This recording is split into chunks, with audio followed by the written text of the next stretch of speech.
بسم اللہ الرحمن الرحیم۔ رسول اکرم صلی اللہ علیہ وسلم دو قبروں کے پاس سے گزرے تو صحابہ کرام کو یہ خبر دی کہ ان دو قبروں والوں کو عذاب دیا جا رہا ہے۔ کیا گناہ تھا؟ کیا انہوں نے کسی کو قتل کیا؟ کیا انہوں نے سود کھایا؟ وَمَا يُعَذَّبَانِ فِي كَبِيرٍ، لوگ اس کو بڑا نہیں سمجھتے، بل إِنَّهُ كَبِيرٌ، لیکن وہ بڑے گناہی ہیں۔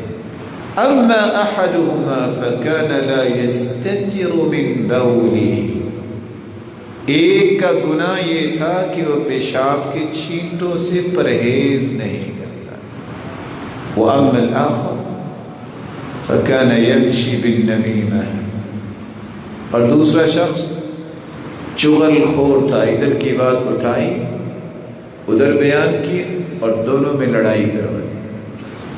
لا يدخل الجنة نمام، چغل خور جنت میں نہیں جائے گا، اور لوگ اس کو سمجھتے ہیں کہ بہت قابل ہے، اور ساتھ چغلی کرنے والا یہ بھی کہتا ہے ویسے میں آپ کو بتا رہا ہوں تم نہ بتانا۔